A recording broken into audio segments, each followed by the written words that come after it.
or severe disabilities, it's not going to get love if they can't afford it. Once you were to get raped, I just don't feel like I'd be ready. This an organ is not a living thing. Because also I am a woman who has had an abortion before, and it's not weighing on my conscience. Did you feel guilty when you killed your child? No. I'm Ray Comfort. Back in September of 2011, we released a pro-life movie called 180 that was seen by millions. We distributed over 1 million DVDs, and it was shown on television in over 190 countries. But since that time, things haven't improved in our nation, and the issue has become even more contentious. Well, this is a victory for Planned Parenthood. The Supreme Court has blocked a controversial abortion law. Virginia's governor today responded to critics after a move by Democrats to ease restrictions on late-term abortions. When she was asked by a Republican lawmaker if her bill would allow an abortion even while a woman was in labor. My bill would allow that, yes. Abortion could be considered even during birth. Legalizing abortion until birth. The child is an infant, is born. There's a point where the mother and the physician can decide whether to kill the infant or not. I'm asking you what you think of it. That's it. It's about you attempting to control women's bodies. Okay. A late-term abortion is done in two ways, either through dismemberment or through a partial birth abortion ban where the skull is crushed, or both. You know you did it right if you crush down on the instrument and white material runs out of the cervix. That was the baby's brains. Then you could pull out skull pieces. You have a day like I had a lot of times. Sometimes a little face comes back and stares back at you. Congratulations, you just successfully performed a second trimester D&E abortion. Are you beginning to change your mind about this issue of abortion? I guess you can say yes because, you had good reasons.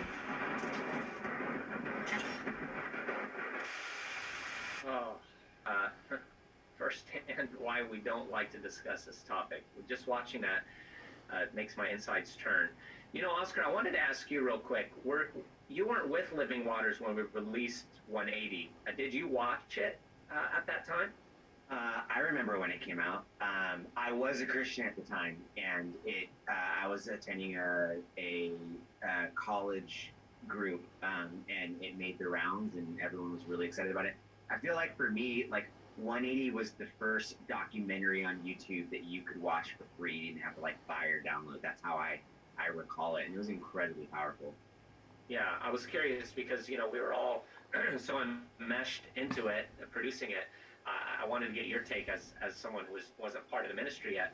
But Ray, 180 now has 5.8 million views, coming up on 5.9, getting close to 6 million. You and Mark are intimately familiar with it more than anybody because the two of you worked on it very closely. Ray, how has our ministry changed since 180 was released? Again, that video clip was from 7 Reasons, which we want to talk about, but take us into 180, and then Mark, I want you to talk about how it was for you working on that movie and putting it together. Yeah, it opened up our ministry to a lot of areas that we didn't have access to, because our thrust was the gospel. We want to equip Christians to share the gospel, because that's the answer to the abortion dilemma. But I remember calling high-profile ministers that normally were untouchable and getting their secretary and saying, please watch this 1-minute clip while I wait on the phone. It was people changing their minds about abortion, and I'd hear the secretary go, wow. And I say, could you please get to this to so-and-so? And the secretary was the door into these bigwigs, which publicized it. So it did give us credibility and access to areas that we hadn't been involved in. And I just want to say something about 7 Reasons. As I looked at that gynecologist testifying for Congress, it was so publicized what he did. I can't believe the whole nation just didn't drop to their knees and say, God, forgive us. Right. You keep thinking, this is that. They know what the issue is, and the country still goes on, and it's horrifying. Yeah, as we were watching the video, I was watching those politicians sitting in there, and that in some of their hearts, it doesn't matter what they hear. They're so set, they're so locked into this, they're so deep into it, that it's kind of like, Mark, what is it? Is it just the hardening of the conscience? How can you watch something like that and not think, what are we doing? Yeah, I think that we've been programmed to think the baby in the womb is anything other than a baby in the womb. was mentioned earlier. We say that it's a fetus, or it's a clump of cells, it's a problem. I've even heard people say that it's a parasite. It's anything other than what it actually is. And I think the question that needs to be answered is, well, what is it? What is inside the woman? Once you answer in the affirmative of what it biologically actually is, which is a human being, then you cannot even come up with an objection as to why we may murder that individual. There are no objections that can come up against it. So I think that there's a hardness of heart, and I think that there's a disillusionment as to what has happened, and mens rea now comes into play, where we begin to think, well, they did not know what they were doing. Abortionists, doctors, they do know what they're doing. They know that they are murdering. There are plenty of abortionists on camera that say that outright. It is a baby. I believe it's a baby. It is a human being. It is a person. We've actually brought those three different distinctions: a baby, a human being, and a person. It's ridiculous that we have to do so.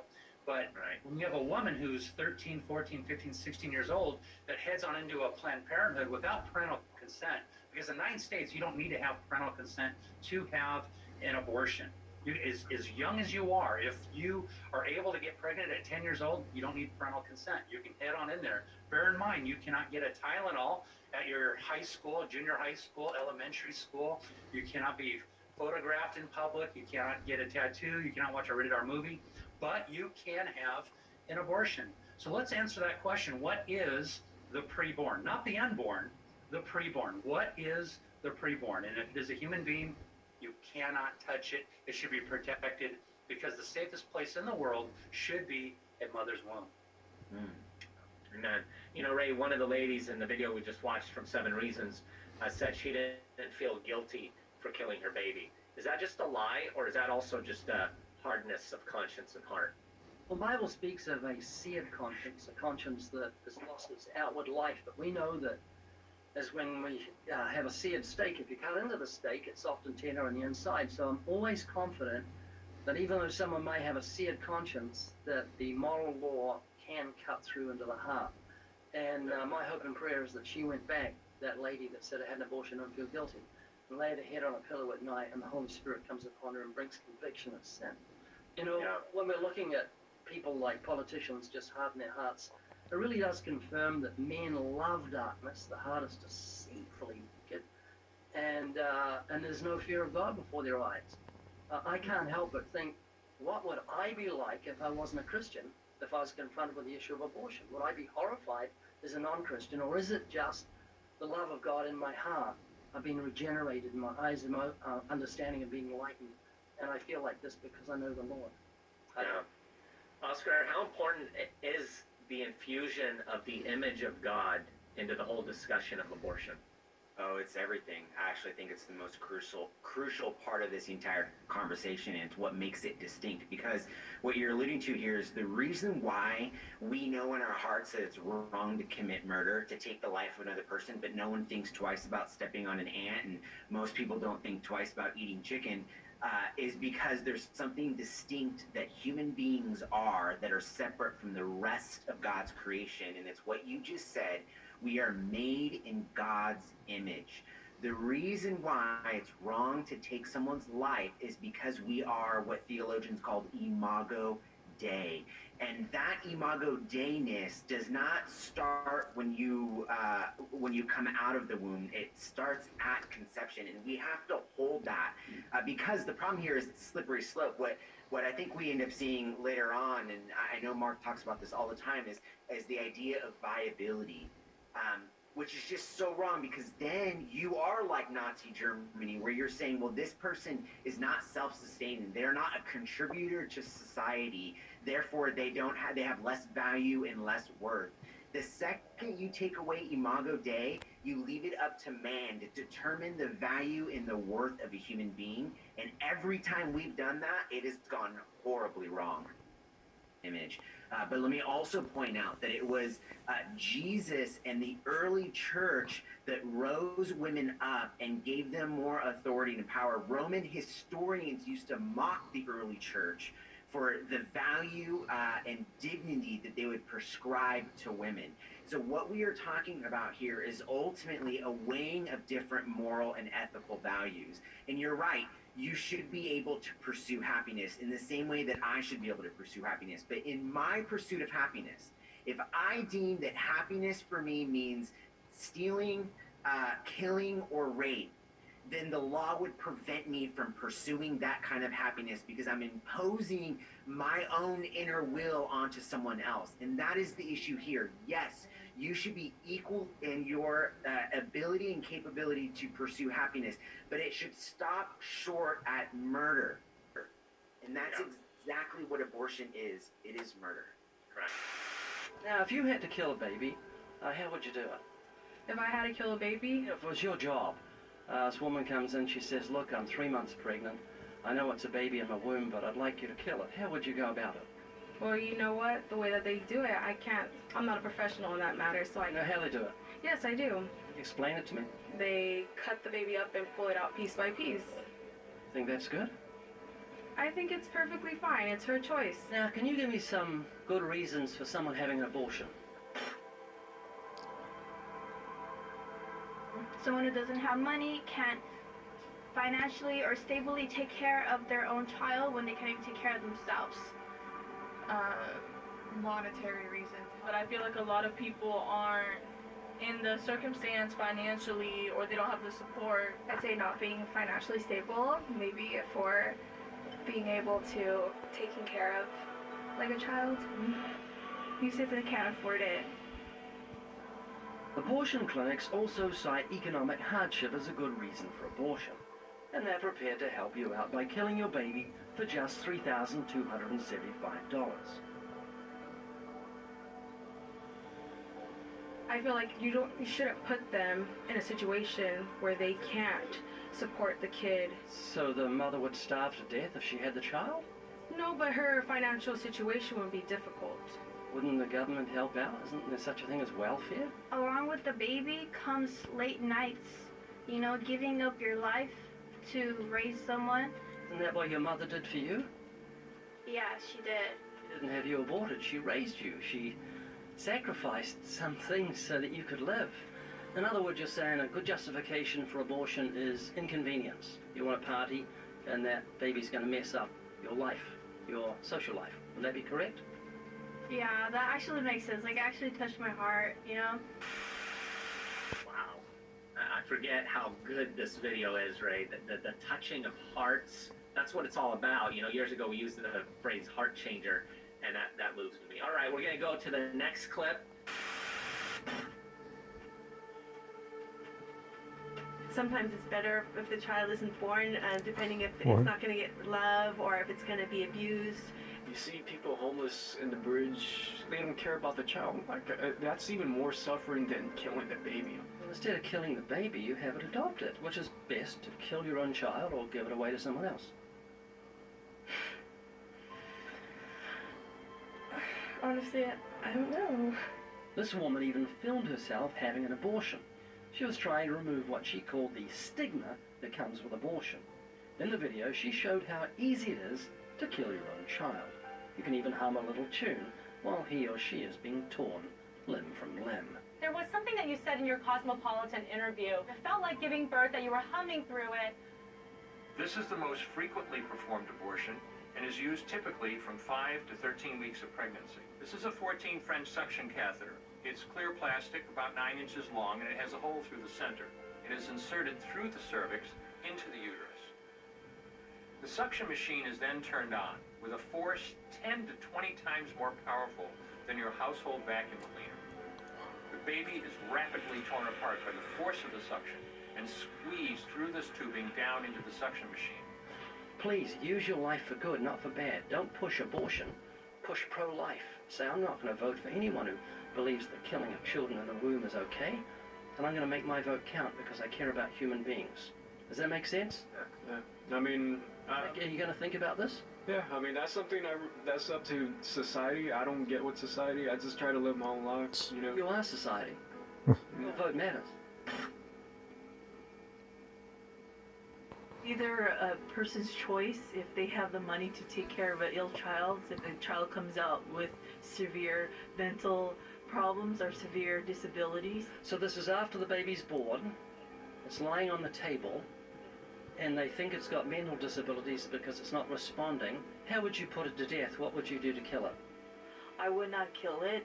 I would ask the person if they would like to keep the baby, or if they would further, put it, if they cannot take care of the child, put in programs that people that are specialized in. You just changed your mind about aborting the child?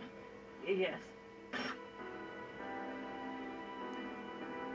It's her body, so she should be able to make her choices.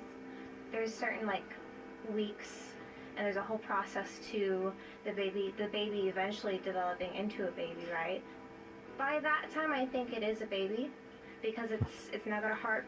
It's got a heartbeat. It's alive now, but it's still not fully developed. It's not necessarily a person yet. It's not like a physical, thing there yet. Do you know how they do abortions? Well, they actually go in and crush the head, and then they I know, and then the tube sucks it out, and then sucks the arms and the legs out. You think that's okay? I think it's a person's choice whether they want to do that or not. Do you know if a man comes up to a woman and punches her in the stomach and the baby dies, he's charged for murder? Yeah, Maryland, along with 40 other states, have fetal homicide laws on the books. David Miller was found guilty of shooting and killing his pregnant girlfriend, as well as the pair's child she was carrying. That allows someone to be charged with murder, manslaughter, or feticide of a fetus in any development stage. The law excludes legal abortions. And what does that say to you? Doesn't it say an ambiguity in our law that the law says it's a baby and then the law says you can kill the baby? When does it become not her body? I don't think it ever becomes not her body. It's hers. I'm not really sure how to put it. It will always be a woman's body, even if there is a being inside of it. Human being? Yes. When does the baby become a baby in the womb? In the womb? I'm not sure. I'm not super familiar with the gestation period of when the baby is formed. My conscience tells me what I should do and what's right or wrong, rather than a list that somebody else has kind of decided for me. I've got a picture in my pocket of a baby at 9 weeks. Would you like to see it? Sure.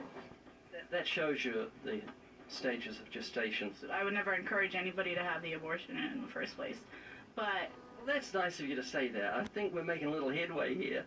Are you familiar with the Nazi Germany? Yeah. You know what they did? Yeah. Think that was right? People know. Do you know how they justified it? They said these people aren't human, therefore we can kill them. That's exactly what we do to justify the taking of lives in the womb. We say, it's not a human. This is part of my body. And it's not a liver, it's not a kidney, it's not a lung. A liver and a kidney and a lung, they're vital organs that you can't really live without. You need them.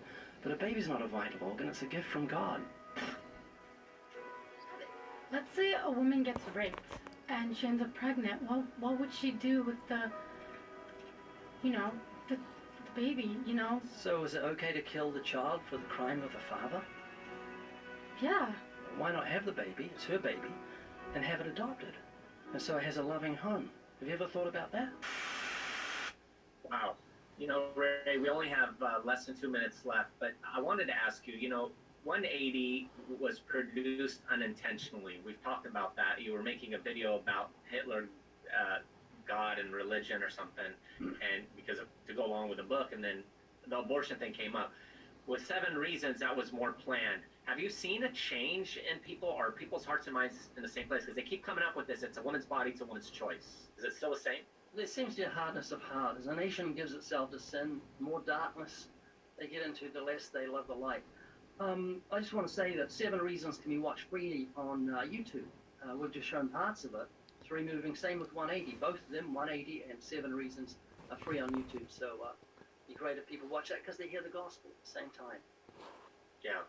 And friends, we want to encourage you to recognize the ease with which we're able to reach the lost and to impact people on these social issues. We have movies that deal with all sorts of things. There's one that deals with suicide. There are others that deal with, evolution and atheism and the issue regarding homosexuality. So we want to encourage you to recognize that we exist as a ministry to inspire and equip Christians in fulfilling the Great Commission. And with the technology that God has blessed us with, we have unique ways through which to do it. So make sure to go to livingwaters.com and to check out all of our videos. If you just go on the homepage, it says watch all our videos. You click there, and you'll have access to all of them, which are housed on YouTube. And they're free. So once again, friends, and they're free. That's right. And you can pass them on with the click of a button. So once again, friends, thank you for joining us. We hope with this difficult topic, you've also been encouraged in light of the gospel. We'll see you next time here on Way of the Master, Home Edition.